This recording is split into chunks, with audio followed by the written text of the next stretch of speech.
자, 오늘 금요일 날 이 시간에는 그 창세기 본문 말씀을 가지고 같이 좀 은혜를 나누자 하는 거예요. 한번 보시죠.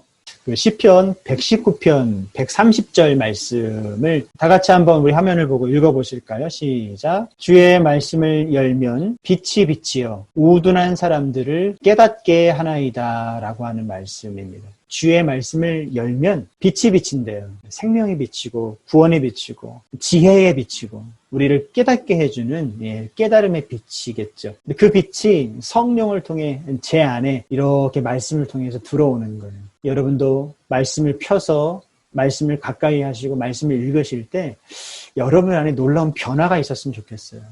이 한 학기 동안 말씀의 빛으로 충만한 우리 3교구 식구 다 되셨으면 좋겠습니다. 자, 우리가 지금 창세기를 읽고 있는데요. 창세기를 읽기 전에 이제 창세기가 속해 있는 그 구약 성경을 좀 함께 보시면 구약 성경에 축이 있는데 그 축이 몇 가지요? 두 가지가 있다는 거예요. 두 가지 축이라고 하는 것은 바로 다름 아닌 하나님의 계시.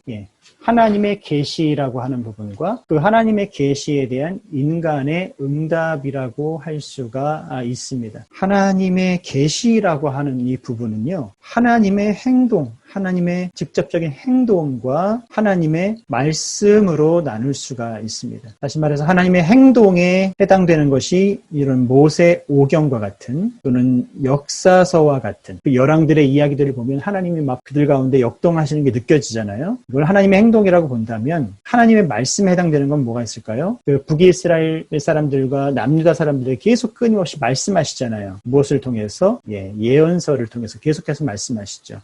이런 하나님의 행동과 하나님의 말씀, 이런 모세오경과 역사서와 예언서와 같은 이런 책들을 통해서 하나님은 우리 인간에게 계시, 감춰져 있던 것들을 보여주신다는 의미죠. 숨겨두었던 하나님의 뜻을 우리에게 나타내 주신다라고 하는 의미가 계신데 이런 하나님의 계시를 우리 인간에게 주시죠. 그럼 우리는 그 말씀을 받고 하나님의 그 계시에 대해 무엇을 하죠? 인간의 응답으로서 하나님께 올려드려요. 이 인간의 응답으로서의 그 말씀이 뭘까요? 그게 이제 바로 시가서고 지혜서고 그런 거죠. 다윗이 하나님을 찬양하고 솔로몬이 하나님께 받은 그 영감을 그 지혜서를 통해서 또 잘 정리를 하고 이 모든 그 시가서와 지혜서를 통해서 하나님을 이렇게 높이고 하나님께 응답하는 이런 구조로 되어 있다. 구약 성경은. 다시 말해서 하나님의 계시만으로도 안 돼요. 그 인간의 반응, 인간의 응답만으로도 안 돼요.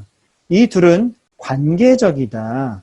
말씀을 통해서 하나님과 우리가 관계를 맺게 되는 것이구나. 그 관계 안에서 말씀을 우리가 읽으면 읽을수록 하나님의 뜻이 깨달아지고 하나님께서 나에게 뭘 원하시는구나. 뭐가 하나님이 기쁘신 뜻이구나 라고 하는 것을 조금씩 알아가고 깨달아가게 되는 것이죠. 그래서 내 삶의 방향성이 하나님이 원하시는 그 방향으로 조금씩 이렇게 궤도가 수정이 되어지고 맞춰져 가는 과정, 이것이 바로 하나님의 말씀을 우리가 읽는 것이구나 라고 말할 수가 있다는 것이죠.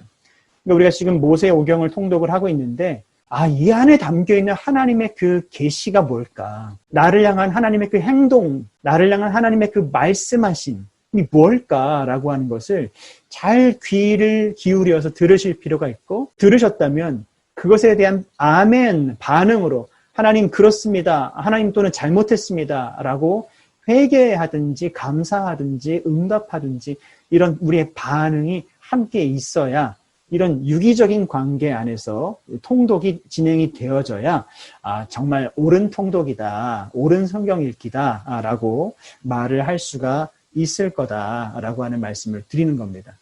창세기는 이렇게 구조가 되어 있습니다. 원역사와 족장들의 이야기로 구성이 이렇게 되어 있는 거예요. 그래서 1장부터 11장까지는 원역사라고 부르고요. 족장 이야기는 12장부터 50장까지를 족장 이야기다. 그렇게 부릅니다. 창세기 간단합니다. 이렇게 딱 두 가지 기둥으로 되어 있어요. 특별히 근데 앞에 원역사 이 부분을 좀 어려워하는데 이 부분의 가장 중요한 두 가지가 바로 천지창조와 인간창조, 이 두 가지 창조의 이야기를 다루고 있다는 게 굉장히 중요한 부분입니다. 오늘은 이 천지창조와 인간창조 이 두 부분에 대해서 조금 집중적으로 얘기를 좀 다뤄보려고 하고요. 그리고 그 다음 주에는 아브라함과 이삭에 대해서 다루겠고, 그리고 창세기 마지막 주는 야곱과 요셉을 묶어서 그렇게 창세기를 마무리를 좀 하려고 합니다. 자, 천지창조. 우리 위에 있는 우리 말씀을 같이 한번 읽어보실까요? 자, 시작.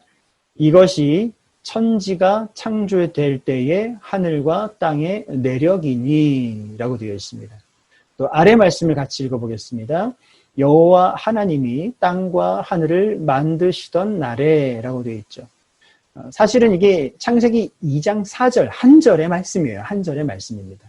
붙여서 읽어보면 이것이 천지가 창조될 때에 하늘과 땅의 내력이니 여호와 하나님이 땅과 하늘을 만드시던 날에 라고 되어 있는 것이죠. 자, 그럼 이게 원래 하나의 말씀인데 이걸 히브리어 원어로 보면 이건 크게 두 가지 개념이 묶여있는 말씀이라고 할 수가 있어요. 그래서 제가 창세기 2장 4절 A라고 이렇게 전반절 끊어놨고요.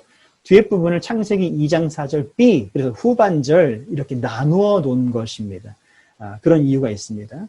자, 전반부에 보면 하늘과 땅이라고 되어 있습니다.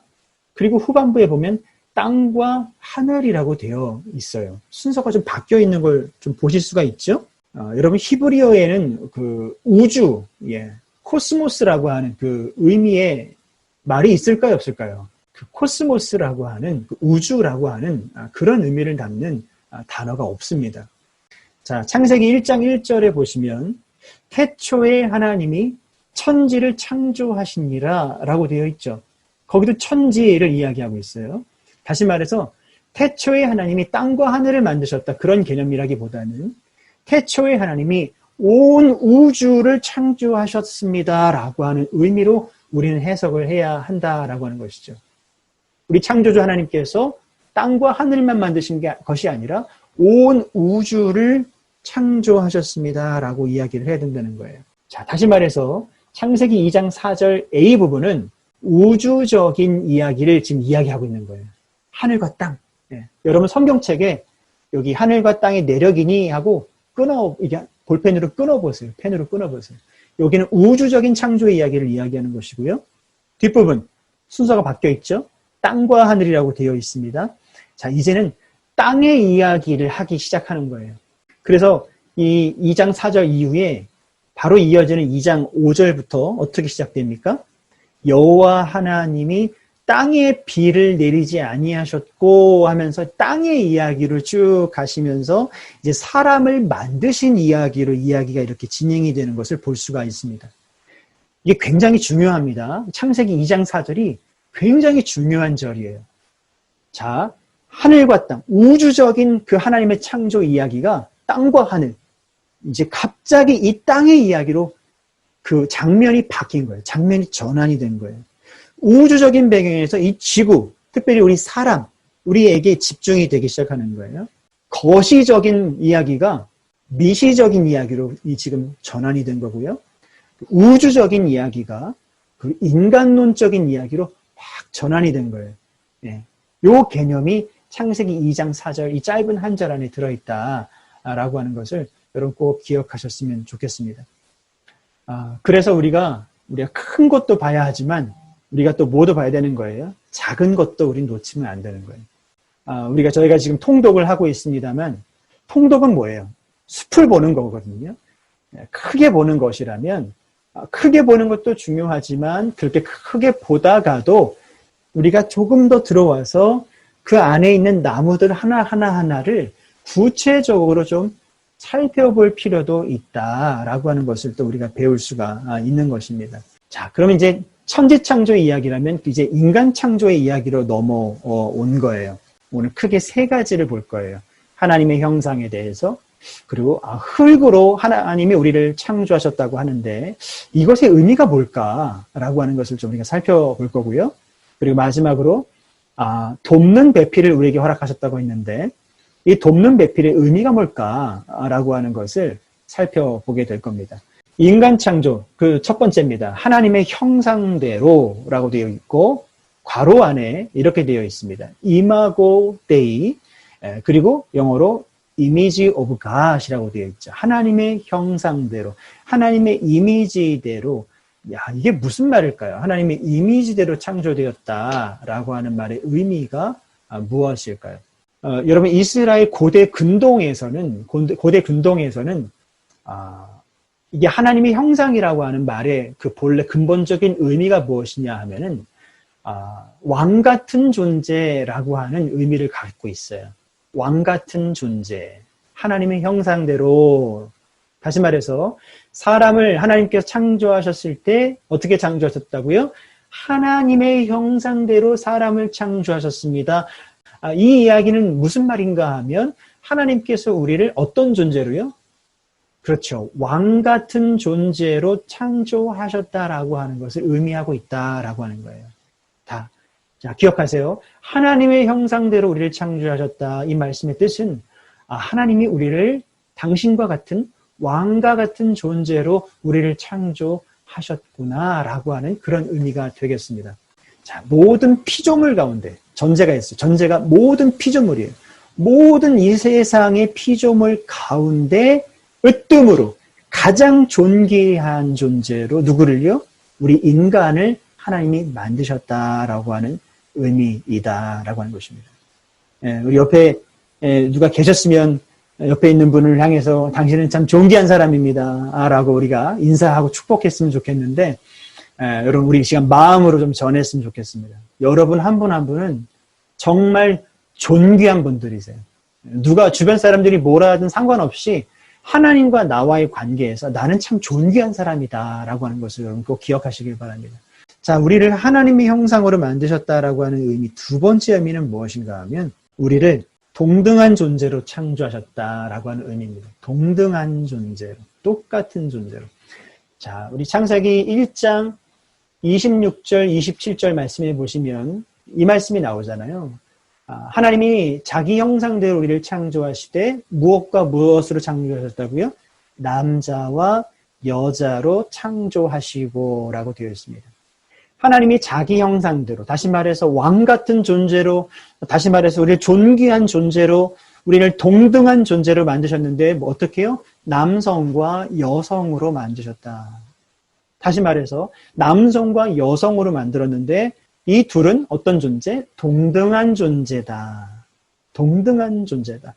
어떤 성이 어떤 성을 섬기는 일방적이고 폭력적인 어떤 그런 관계가 아니라 똑같은 하나님 앞에서 동등한 그런 존재로 우리를 만드셨다라고 하는 의미가 있습니다. 자, 세 번째는 어떤 의미가 있을까요? 하나님의 대리자로 우리를 만드셨다라고 하는 의미가 있습니다. 왕 같은 존재로 하나님의 형상대로 우리를 창조하셨다라고 하는 의미는 내가 너에게 내 사명을 좀 주겠다는 거예요. 나를 대신해서 네가 좀 할 일이 있다는 거예요. 그러나 내 권위를 내가 너에게 넘길 테니 그 권위대로 그 일을 좀 잘 감당해 달라는 의미가 이 안에 담겨 있다는 것이죠. 그것을 저는 대리자라고 말씀드린 거예요. 저와 여러분은 하나님의 대리자예요. 하나님을 대신해서 어떤 하나님의 그 사명, 어떤 하나님의 그 뜻을 이루어 드릴 그런 대리자라고 하는 것을 여러분 꼭 기억을 하셨으면 좋겠습니다. 마지막 네 번째, 우리를 어떤 존재로 만드셨다는 의미일까요? 하나님과 소통이 가능한 존재로 우리를 만드셨다는 거예요. 여러분, 하나님과 소통이 가능하다라고 하는 말은 다른 말로는 뭘까요? 하나님과 영적인 교제가 가능하게끔 우리를 만드셨다는 의미예요. 굉장히 중요한 말씀입니다. 하나님이 자기 형상대로 우리를 창조하셨다는 말의 의미는 우리 안에 하나님과 연결되는 채널을 주셨다는 거예요. 우리가 하나님 하면 하나님이 왜? 라고 이렇게 들으시는, 묻고 답하는, 또 부르고 대답하는, 응답해 주시는 이런 관계, 영적인 관계가 되게끔 우리를 애초에 처음부터 그렇게 창조하셨다라고 하는 거예요. 이게 본질입니다. 이게 본질이에요. 그런데 그렇게 창조가 됐는데 그렇게 창조된 인간이 하나님을 찾지 않아요. 하나님을 예배하지 않아요. 하나님께 기도하지 않아요. 하나님의 그 말씀에 대해서 알려고 하지 않아요. 들으려고 하지 않아요. 읽지 않아요. 이건 뭔가 문제가 심각한 거죠. 왜요? 하나님의 형상대로 창조되었다라고 하는 것의 본래 의미가 하나님과 소통이 되도록 우리를 만드셨다는 얘기인데 소통이 되지 않으니 큰 문제 아니겠습니까? 내 삶에 찬양이 있고, 내 삶에 기도가 있고, 내 삶에 하나님을 온전히 만나는 예배가 있고, 비록 온라인으로 우리가 드리는 예배라 할지라도 그런 예배가 있고, 그리고 하나님의 말씀을 펴서 읽고 또 묵상하고 하는 그 즐거움 안에 내가 살아간다라고 하는 것은 다른 말로 하면 하나님과 내가 소통이 잘 되고 있다. 다른 말로 하면 나는 역시 하나님의 형상대로 지음받은 그런 하나님의 사랑하는 아들, 하나님의 사랑하는 딸이구나 라고 하는 의미일 겁니다. 이것이 바로 하나님의 형상대로 창조되었다라고 하는 것의 의미입니다. 좀 정리가 되셨는지 모르겠습니다. 자, 두 번째로 창세기 2장 7절 말씀. 자, 보시면 두 번째 말씀이죠. 제가 빨간색으로 중요한 단어를 표시를 해놨어요. 땅의 흙으로 사람을 지으셨는데 생기를 그 코에 넣어주셨어요. 그러니까 곧 뭐가 됐대요? 네, 생명이 되었다라고 말씀하고 있습니다. 생명이 되었다. 자, 흙, 생기, 생명 이렇게 되어 있는데 이 세 가지 단어를 우리가 히브리어로 좀 살펴볼 필요가 있습니다. 첫 번째 흙이라고 하는 것은요. 아파르라고 합니다. 함께 따라해서 읽어보실까요? 시작. 아파르. 아파르라고 하는 뜻은 먼지, 티끌, 이런 것들을 이런 의미를 담고 있습니다. 아파르.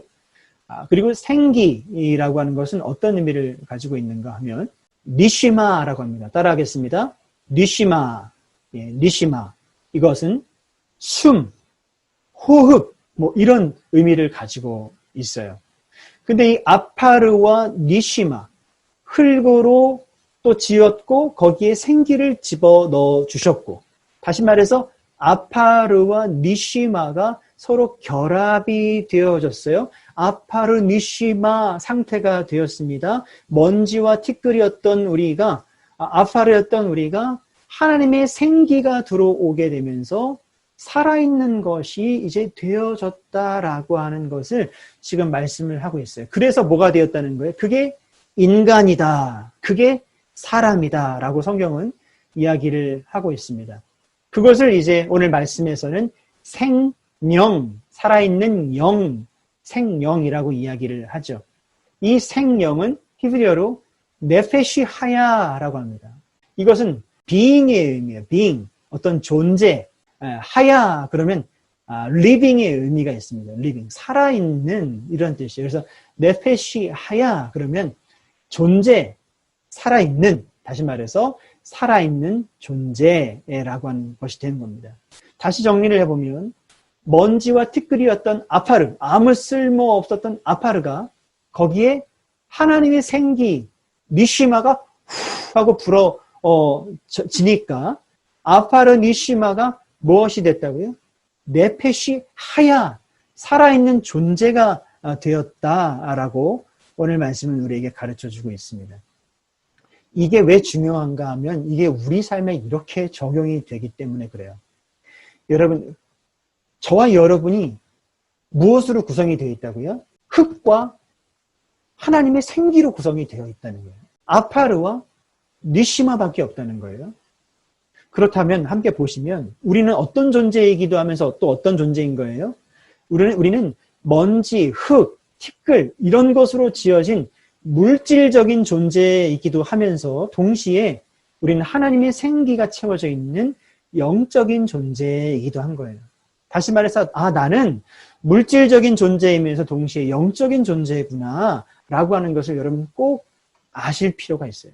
이게 왜 중요한가 하면은 우리가 무엇에 지배를 받느냐라고 하는 것 때문에 중요해요. 내가 물질적인 생각으로 꽉 채워져 있고 또 이 세상의 어떤 논리와 이 세상의 그 물질적인 세계관으로 우리가 삶을 살아간다면 그 사람은 이 물질적인 존재, 아파르적인 존재일 거예요. 근데 우리 믿는 사람들, 예수 그리스도로 인해 우리가 구원받고 하나님을 아버지로 우리 고백하며 살아가는 우리들은, 하나님의 자녀인 우리는 그런 물질적인 존재가 아니라 어떤 존재요?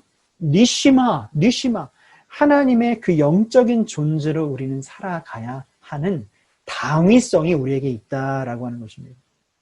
그 여러분 스스로에게 한번 질문을 던져보실 필요가 있어요. 나는 물질적인 생각 또는 물질적인 그 지배를 받고 살아가는가? 아니면 나는 하나님의 영, 하나님의 그 성령, 그 영에 의해 나는 다스림을 받고 있는가? 라고 하는 것을 여러분 스스로에게 이 시간 질문을 좀 해보셨으면 좋겠습니다. 그 질문에 대해서 여러분 솔직하게 한번 답을 해보시면서 내가 그동안 물질적인 어떤 그런 삶을, 그런 생각을 살아왔다면, 거기에 좀 더 치우쳐 있었다면 다시 돌이키시길 바라고, 돌이키면 되죠. 또 주님께로 돌아오면 되는 거예요. 다시 궤도를 수정하시고, 그리고 여러분 하나님의 영, 하나님의 그 말씀, 하나님의 생기로 다시 말해서 리시마적인 삶을 살고 있었다면 내가 그래도 하나님 안에서 하나님의 자녀로 잘 살고 있었나 보다. 하나님 감사합니다. 라고 하시면 될 거라 생각이 듭니다. 어쨌든 이런 물질적인 존재와 영적인 존재가 하나로 유기적으로 어우러져서 네페시하야, 우리 살아있는 생명이 되었다라고 말씀은 이야기를 하고 있다라고 하는 것입니다. 그래서 로마서 8장 5절, 6절 말씀을 제가 잠깐 찾아서 읽어드리면 이 말씀이 이렇게 연결되는 것 같아요. 육신을 따르는 자는 육신의 일을, 영을 따르는 자는 영의 일을 생각하나니 육신의 생각은 사망이요 영의 생각은 생명과 평안이니라. 할렐루야. 예, 아멘, 아멘입니다. 우리 하나님 기뻐하시는 생각으로 가득하실 수 있기를 주님의 이름으로 축원합니다. 자, 그리고 이 세 번째, 마지막 세 번째 부분을 말씀을 좀 드릴 수 있을 것 같아요. 굉장히 또 중요합니다. 여호와 하나님이 이르시되 뭐라고 말씀을 하셨습니까? 돕는 배필을 지어주겠다라고 말씀을 하세요. 돕는 배필을 지어주겠다. 자, 이것은 무슨 말일까요? 이 돕는 배필이라고 하는 말을 히브리어로 에제르 크네그도라고 합니다. 에제르 크네그도라고 이야기를 합니다. 이 에제르 크네그도라고 하는 말의 의미가 뭐냐면은, 자, 에제르 크네그도, 돕는 배필, 에제르 크네그도는 히브리어로 그렇게 읽습니다.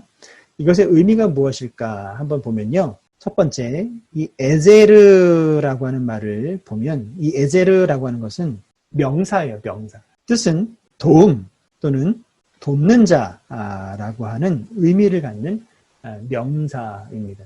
그러면 뒤에 나오는 이 크네그도, 이 말은요, 그 품사가 전치사입니다. 전치사. 그 의미를 보자면 동등한, 똑같은 뭐 이런 의미를 가지고 있습니다. 다시 말해서 돕는 배필이라고 했잖아요. 돕는 배필. 이 말은 배필인 돕는 자라고 하는 의미가 되는 것입니다. 이 배필이라고 하는 것을 국어사전을 찾아보니까 부부로서의 짝이라고 하는 의미가 있더라고요. 부부로서의 짝. 손바닥이 서로 짝 붙듯이 서로 마주보는 동등한 그런 의미가, 똑같은 그런 의미가 있는 것이죠. 다시 말해서 에제르 크네그도라고 하는 말의 의미는 짝이 되어 서로에게 도움을 주는 그런 존재. 그것을 에제르 크네그도라고 합니다.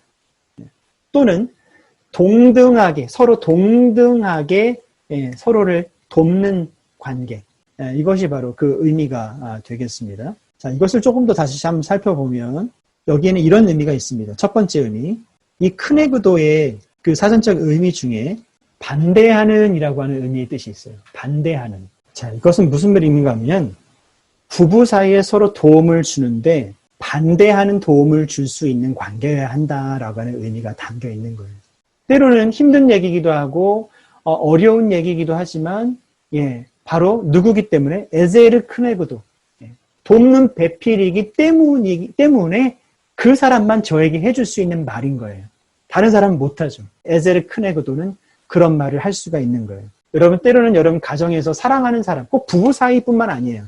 사랑하는 사람들을 우리가 돕는다 할 때 그 사람에게 무조건 좋다, 아유 좋습니다, 아유 괜찮아요 라고만 예스만 얘기해 주는 게 결코 좋은 게 아니다. 정말 그 사람을 사랑한다면, 그 사람하고 내가 정말 신뢰관계에 있다면 때로는 크네그도, 반대하는, 정말 반대적인 입장이라도 그 사람을 살리기 위해서, 그 사람을 더 잘 세우기 위해서 해줄 수 있는 말은 해야 한다라고 하는 것이 이 돕는 배필을 담긴 진정한 의미가 되겠습니다. 우리 남편분을 도우실 때, 내조를 또 하실 때도 마찬가지로 여러분 이미도 그렇게 하고 계시겠지만 여성분들이 더 현명한 것 같습니다. 그 현명함과 그 지혜를 가지고 이렇게 남편분들을 또는 자녀분들을 또 이렇게 잘 세워갈 수 있기를 바랍니다. 조금 이게 확장돼서 보자면 우리 성도님들이 바로 우리 교회의 우리 목회자들의 이 에제르 크네그도가 되실 수 있는 거예요. 에제르 크네그도의 첫 번째 의미가 되겠습니다. 두 번째 의미는 이 에제르 크네그도라고 하는 말의 두 번째 의미는 동등하게 서로 돕는다라고 하는 의미를 가지고 있습니다. 동등하게 서로 돕는다라고 하는 것입니다. 이 말씀의 의미가 무엇이냐면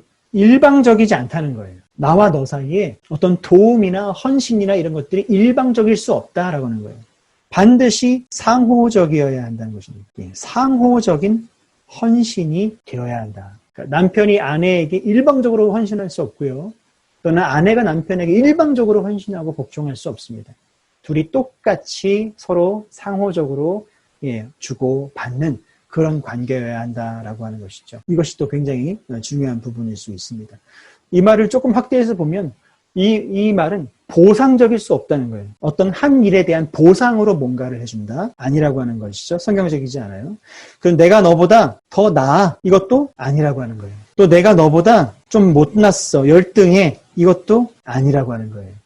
우린 하나님 안에서 남편과 아내가 서로 똑같이 동등하게 서로를 돕는 그런 관계여야 한다라고 하는 말씀입니다. 이 에제르 크네그도라고 하는 말의 마지막 세 번째 의미는 이 에제르가 어디에 쓰이는가 하면 여러분 아브라함의 종 이름을 아시나요? 엘리에셀이었습니다. 엘리에셀. 여기서 엘은 하나님이라는 뜻이죠. 리는 소유격입니다. 나의라고 하는 뜻이죠. 그리고 에셀 좀 익숙하시죠? 발음이 에셀, 에젤, 엘리에제르, 엘리에제르. 그래서 하나님은 나의 도움이십니다라고 하는 이름을 갖고 있는 종이 바로 아브라함의 종이었다라고 하는 것이죠. 정말 그 이름처럼 아브라함 곁에서 아브라함의 살림을 잘 도왔고 그 사랑하는 아들 이삭을 장가 보내는데도 이 하나님의 도움이라고 하는 이름을 갖고 있는 이 엘리에셀이 큰 역할을 하게 되지 않습니까?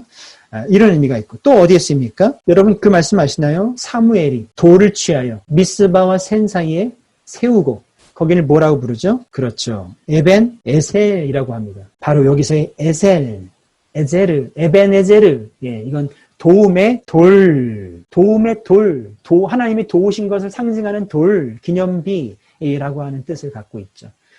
다시 말해서 이 에제르라고 하는 것은 하나님의 도움을 의미하는 말이기도 한 거예요. 엘리에셀, 하나님은 나의 도움이시다. 에벤에셀, 하나님이 여기까지 우리를 도우셨다.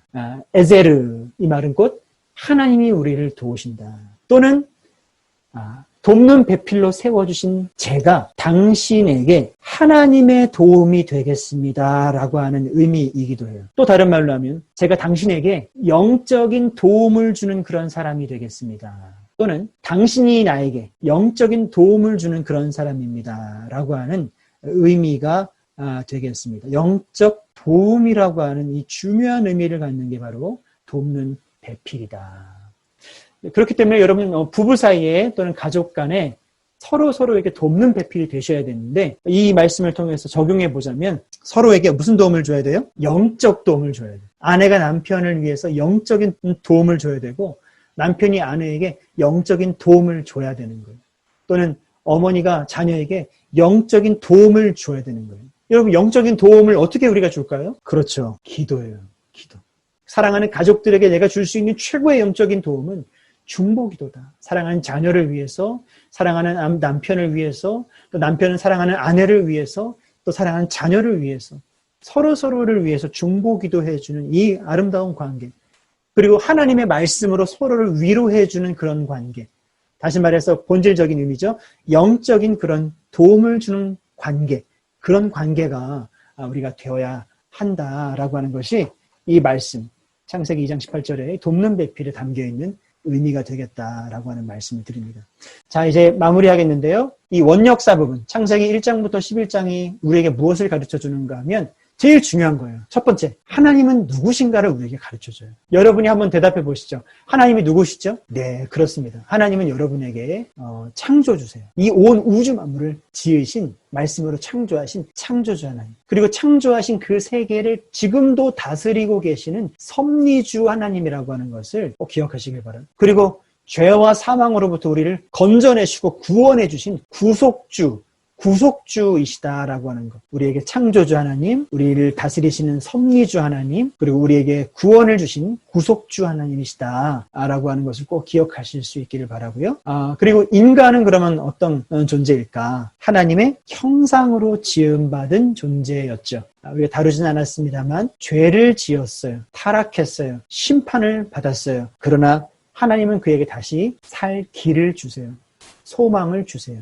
구원해 주셔요.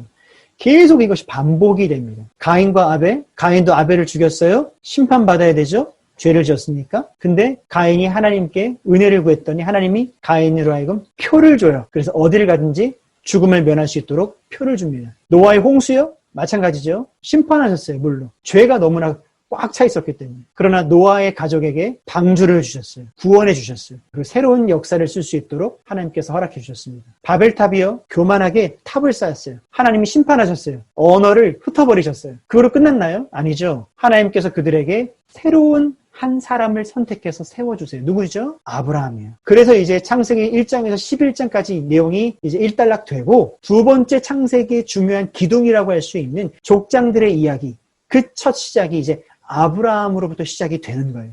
다시 말해서 원역사 부분인 창세기 1장에서 11장 부분은 아브라함이라고 하는 이 믿음의 사람이 등장할 수밖에 없었던 이런 배경이구나 라고 하는 것을 우리에게 가르쳐 주고 있는 것입니다. 다음 주 금요일에는 창세기 12장을 통해서 아브라함이라고 하는 사람이 어떤 사람인지, 또 아브라함을 통해서 하나님께서 어떤 놀라운 계획을 또 세우셨는지, 또 이삭이라고 하는 사람이 어떤 사람인지, 그게 오늘을 살아가고 있는 우리와 무슨 상관이 있는지 함께 또 은혜를 나누는 그런 저희들이 또 되었으면 좋겠습니다. 다 같이 기도하겠습니다. 사랑과 은혜가 풍성하신 아버지 하나님 감사합니다. 사랑하는 우리 충신교회, 우리 삼교구 지구역장님들 한 분 한 분 주님 이 시간 기억하여 주시고 각 가정과 그 기도의 자리와 삶의 자리 가운데 동행하여 주시옵소서. 그래서 아멘. 하나님의 은혜와 평강과 긍휼이 날마다 차고 넘칠 수 있도록 주님께서 인도하여 주실 때, 특별히 저희들은 지금 온 교우들이 마음을 합하여 모세오경, 특별히 창세기를 통독을 하고 있는 중에 있습니다. 아버지, 우리 서로 몸은 떨어져 있지만 같은 은혜를 누리면서 같은 하나님을 찬양하면서 더 깊이 나아갈 수 있도록 주여 우리를 인도하여 주시옵소서. 우리 지구역장님들이 맡아 또 목양하시는 각 지역 각각의 그 삶의 자리 가운데도 우리 주님께서 함께 해주시기를 믿으며 예수 그리스도의 이름으로 기도드립니다. 아멘. 아멘. 아멘. 감사합니다. 감사합니다. 감사합니다. 우리 양손 흔들고 수고하셨습니다. 마치겠습니다. 수고하셨습니다.